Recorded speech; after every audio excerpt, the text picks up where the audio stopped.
What's going on, guys? It's the Draft Nerd, and today I'm bringing you guys my top 10 cornerbacks in the 2024 NFL Draft class. There's a lot of different types of cornerbacks in this class. You got the ones that are really good at tackling, ones that are really athletic, ones that are really sticky in coverage, and someone just with really high potential. And these rankings are fluid. They're not set in stone. We're still about 2 or 3 months away from the draft. These are just the guys to kind of look out for come draft day. So with that being said, let's get into the video. Alright, coming in at number 10, I do have Koolaid King.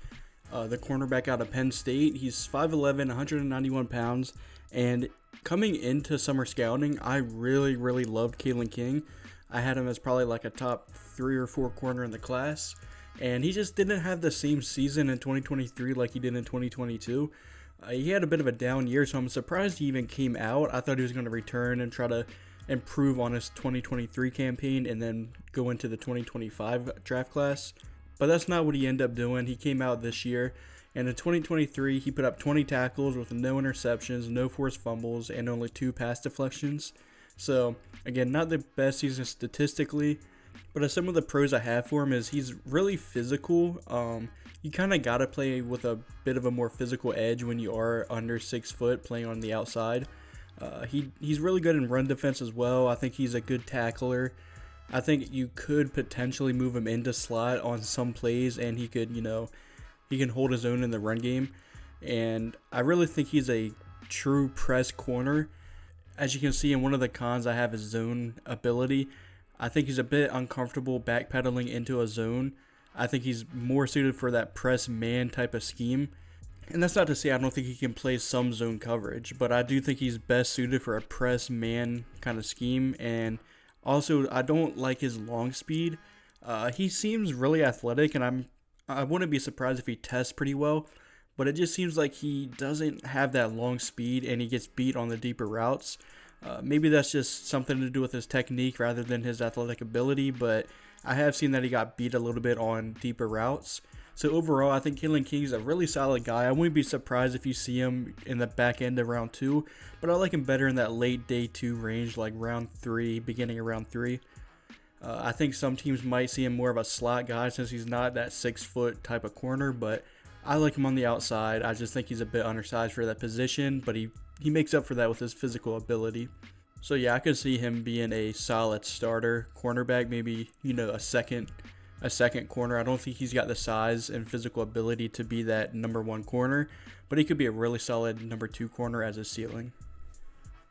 Moving on to number 9, this is my only true slot corner in the top 10. This is a bit of a weaker slot corner class. There's a lot of bigger corners in the class, but at number 9, I do have Mike Sandro, the cornerback out of Michigan. He's 5'10", 182 pounds, so again, not the biggest guy in the world, but man, he plays with a physical type of mentality. In 2023, he put up 26 tackles, 6 interceptions, 2 forced fumbles, and 6 pass deflections. Now, Mike played receiver at Michigan. He was recruited as a receiver, came in as a receiver, and even played, I believe, the 2021 season as a receiver before transitioning in 2022 to be that slot corner. And he played 2 years at slot, and he played 2 really good years for Michigan, especially this past year with the 6 interceptions. You can really see that he has that ball hawk instinct from playing receiver, so you're not going to worry about his hands or his ability to, get interceptions rather than just pass breakups. So that's a really good trait to have as a cornerback. Some more of his pros, I have his ball hawking ability, again, playing receiver. He's got really good instincts in coverage. He's able to click and close with some of the best receivers, and I think cornerbacks. And I think that's more because he doesn't have as much weight or, size to kind of move around. Again, he's only 5'10", 182, so he's got really good change of direction skills, really good instincts and anticipation and coverage. And then, again, he's a slot cornerback, and if you're going to be a slot cornerback, you got to be really solid in run defense, and Mike Sandro is that. Some of his cons I have is obviously his size. I don't think he's going to be able to be an outside guy because really the only hiccups I seen in his tape was when he was forced to play on the outside. That's when, all his mistakes started to show up. So I don't think he's going to be an outside, cornerback. I don't think he's got the ability to do that in the NFL, but I could see a team taking him, in the second round just due to his amazing, slot ability. And we see with slot receivers, and slot cornerbacks that they fall a bit in the draft. You see with Brian Branch, he was a first-round talent, but he ended up going in the second round just because teams don't really value slot cornerbacks, and I really disagree with that. I mean, some of the best receivers in today's game are, lining up in the slot. So you need a slot cornerback. It's not like it was back in the day where your slot corner was basically just your third best corner. That's not the case anymore. Sometimes you need your best cornerback to be able to be a slot cornerback. So I think Mike Sandro is going to be a really good slot corner in the league. And I seen that the guys over at Stock Exchange, NFL Stock Exchange on YouTube, compared him to Kenny Moore, which I really like. I think that's a really solid comparison. And Kenny Moore has been one of the better slot corners in the NFL for the better part of 4 or 5 years. So it's really high praise for Mike Sandro, and I couldn't agree more with him. Moving on to number 8, I do have Andis Rowe Jr., the cornerback out of Missouri. He stays at 6 foot, 188 pounds, so a little bit on the smaller side weight-wise. I like my cornerbacks to at least hit that 190 mark, and again, 188 is not that big of a difference, but I'm sure at the draft combine he's going to, get up into that 190 range. And in 2023, he had 24 tackles, no interceptions, 1 forced fumble, and 4 pass deflections. And really, Andis has come out of nowhere. My summer scouting, I'm going to be honest, I didn't even know who this guy was. I knew who his teammate was, Chris Abrams-Drain. He was around my top 10 range back in summer scouting, but Andis Rowe is more of that outside cornerback, and he kind of just, leapfrogged Chris Abrams-Drain, in my opinion. He's more of the outside corner. He's really good at tackling. He's got really versatile coverage ability. I think he could play zone, man. I don't really think he's going to be, pigeonholed into one category. I don't think he's going to only be able to go to a man coverage team. And I also don't think he's going to only be able to go to a zone coverage team. I think he can play both. I think he can mix it up with them. And he's got a lot of experience. I'm pretty sure he's a 3-year starter at Mizzou. So you really like to see that with cornerbacks. Just the more reps you get, the more kind of solid you are, the more experience you get, and the more things you can recognize. Some of the cons I do have for him, though, is his ball skills aren't the best. You see a lot of pass breakups, and, he's at the right place at the right time, but he's not really able to get his head around and get those interceptions like you would want him to.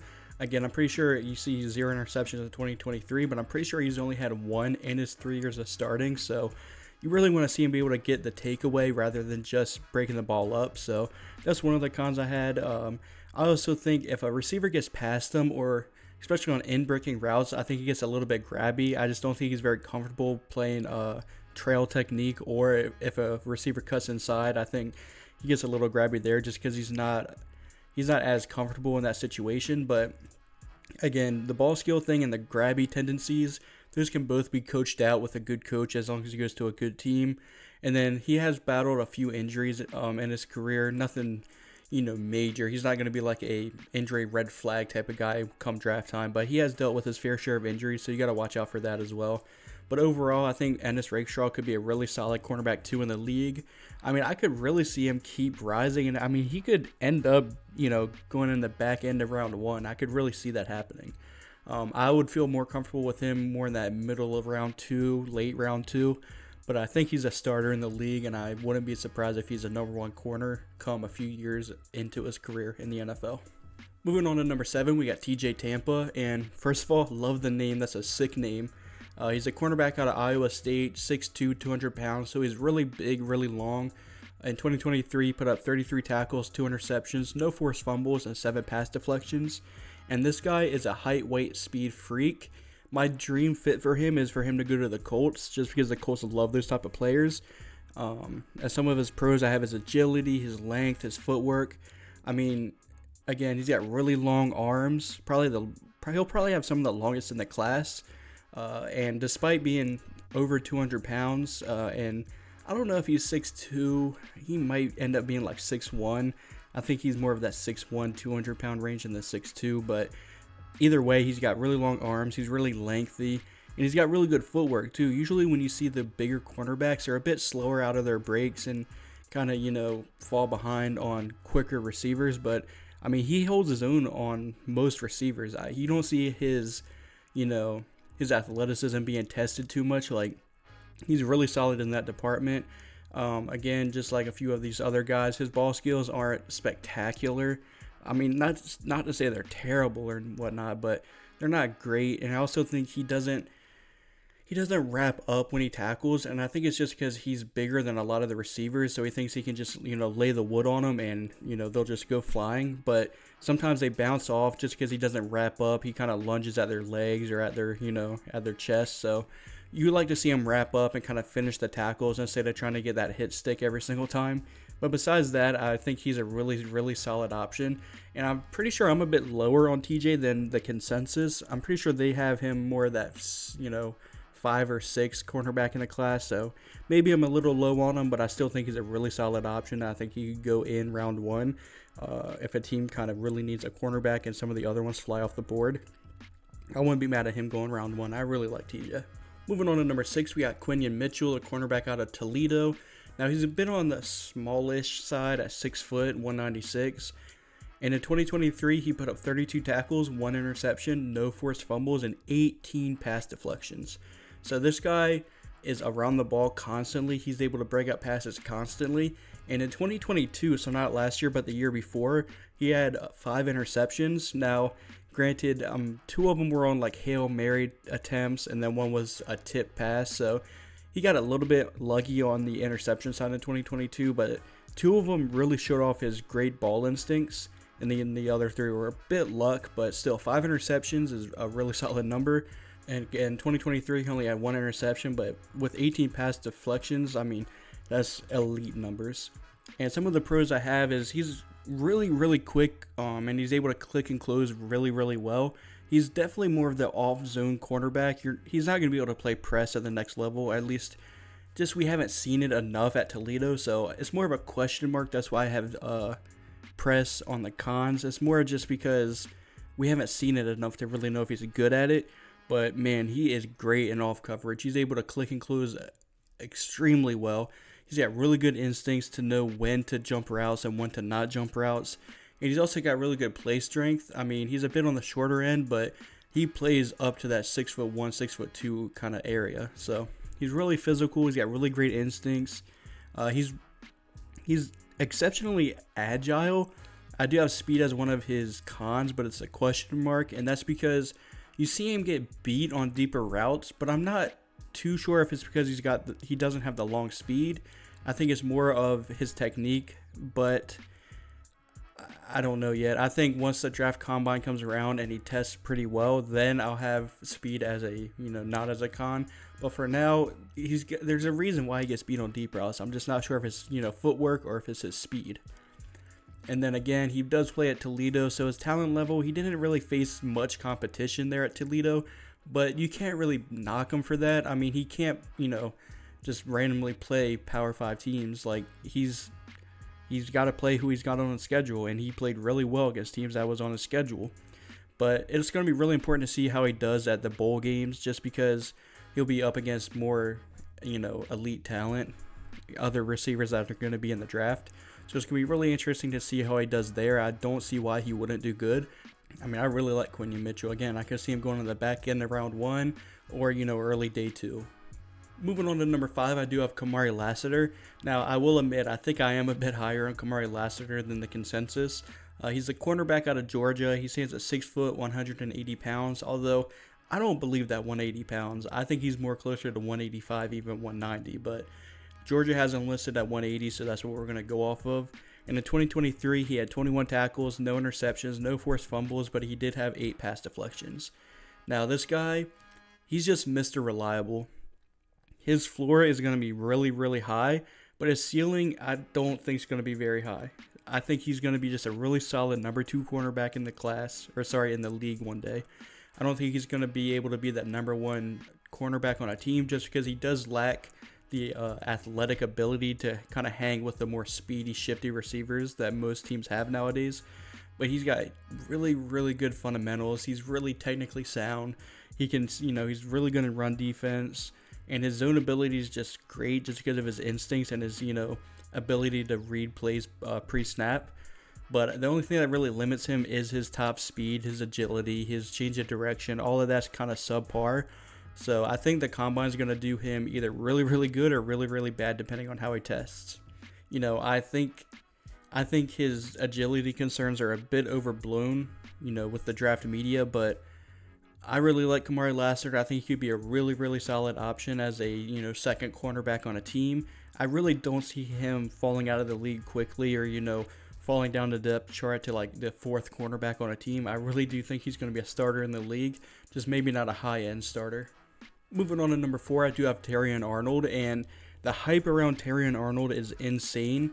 I guess a bit lower on him. I see some people have him as their number 1 corner, but a lot of people have him as their second or third corner. Me, he's my 4th. He's a cornerback out of Alabama, 6 foot, 196 pounds. In the 2023, he put up 40 tackles with 5 interceptions, 1 forced fumble, and 12 pass deflections. And boy, was he targeted a lot last season. His teammate Koolaid McKinstry is coming up a little bit later, and I think teams were a bit hesitant to throw Koolaid McKinstry's way, so they had to kind of force their hand and throw against Teeyon Arnold. So Teeyon Arnold seen a lot of targets come his way, and he played really well. I mean, he was targeted a lot, he was tested a lot, and he didn't give up, many big plays. Some of his pros I have is his potential. He's a really young player. He's got a ton more to learn, a ton more to kind of get better at, but he's really young. He's really athletic. He's just, as smooth. What I mean by smooth is he's just a smooth athlete. He's twitchy, all the athletic traits are there. Some of his footwork, though, and his anticipation and stuff like that, coachable stuff is a bit of a concern for me as of right now. He's got a bit of a lower floor compared to some of the other guys I have at, 1, 2, and 3, but his ceiling is, through the roof. If he can work on the things that are coachable, like his anticipation, his instincts, his footwork, stuff like that, he could be easily the best cornerback in this class come 4 or 5 years down the line. But I just want the more safe bet, and Teeyon Arnold's not really that. I think he has not a high, percentage to bust, but I could see him not living up to the hype.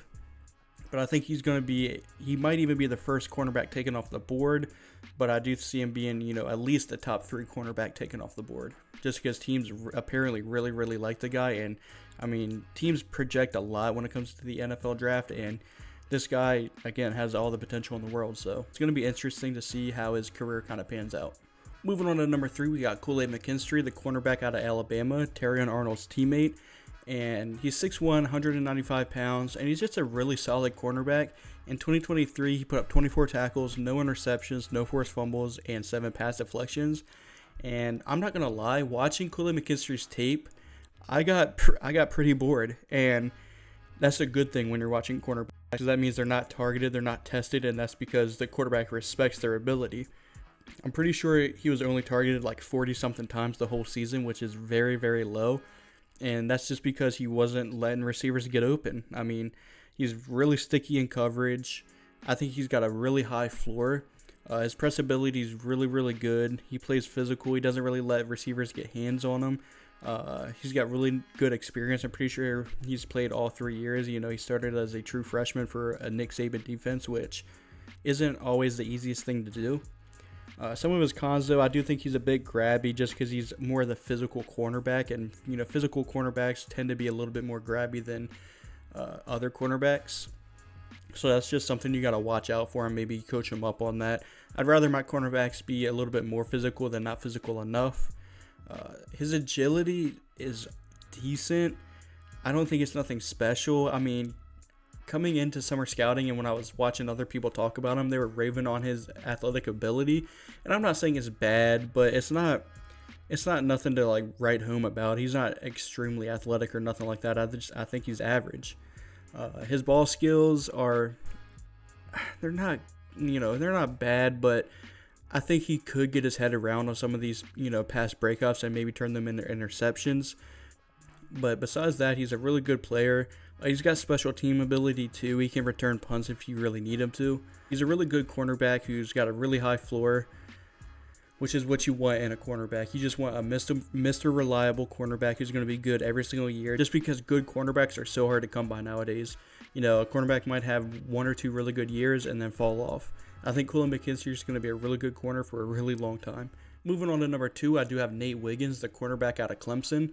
He's 6'2", 185, so he's a long cornerback. Could probably put on some pounds, but in 2023, he put up 22 tackles, 2 interceptions, 2 forced fumbles, and 6 pass deflections. He's just a really long cornerback, really explosive. His athletic abilities off the charts. I think he's going to test really good come draft combine. You know, he can play man, he can play zone, he can play whatever you need him to. And his length gives receivers a lot of problems. I mean, kind of just like TJ Tampa, he's got really long arms. Maybe not as long as TJ Tampa, but his length really shows up on the tape.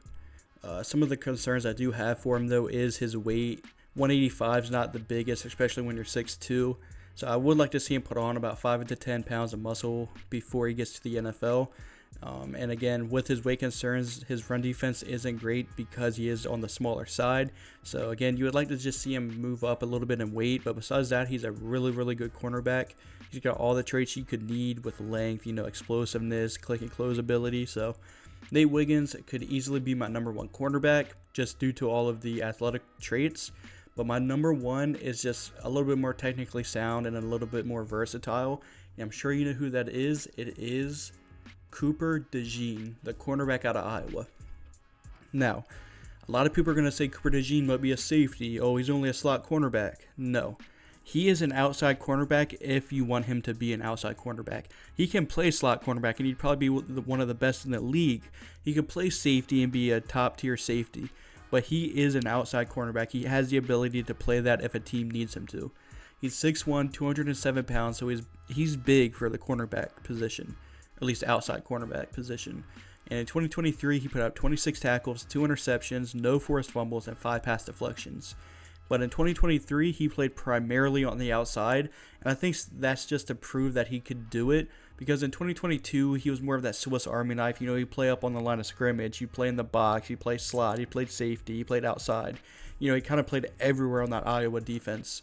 But this past season, he played primarily on the outside just to show teams that he can do that, and he did. I mean, and some of the pros I have is his versatility. He's the best cornerback run defender and best tackler as a cornerback in this class, and I don't really think it's close. His ball skills are really good. He only had 2 interceptions this season, but I'm pretty sure in 2022 he had 5. And really, on some of his interceptions, he looks like the receiver catching the ball and toe tapping on the sideline. Like, this guy has it all. The only things that are kind of concerns for me is his change of direction. But that's pretty obvious when you're, you know, almost 210 pounds playing on the outside. Like, his change of direction is nothing great, but his long speed and his, you know, makeup recovery speed is really, really good. It's just his change of direction is a little subpar for me. Another thing that I have concerns about is his press. Just because Iowa didn't really ask him to, you know, play press coverage much. I don't know if he's got the change of direction and agility to be able to play press in the NFL. He's more of that zone defender, but he's got just really good instincts. He's really smart. He knows how to play the position, and that's why I have him at my number 1 cornerback spot, just because I know he's going to succeed in the NFL no matter where you need to put him. If, and this is a big if he doesn't work out at outside corner when a team drafts him, he could easily get kicked into the inside and play slot and be really, really good. I have a hard time thinking that he's not going to find a spot on the defense and not be able to thrive at it. I like him at outside corner, but some teams might like him at slot or safety. I think he's going to thrive wherever he goes, and that's why I have him at number 1. I don't necessarily think he's going to be the first cornerback off the board come draft day, just because teams might be unsure about that, but I do think he's going to end up being the best and most solid cornerback in the class. His floor is unbelievably high, although his ceiling might not be too high. So yeah, that's going to do it for my rankings. Let me know what you guys think. These aren't set in stone. You know, they are subject to change. We're still about 2 or 3 months away from the draft. We still got the draft combine to come. We still got Senior Bowl, Shrine Bowl. Like, all of that stuff is really important and can change a player's rankings from, say, 1 spot to 3 spots up or 3 spots down. So there's still a lot of important information to come out. So these rankings aren't set in stone. So please don't roast me in the comments for having one player really low or one player really high. These are still fluid rankings. So with that being said, let me know if you guys like the video. Maybe give it a thumbs up. Consider subscribing if you like the video. And as always, this is the Draft Nerd, and thanks for watching.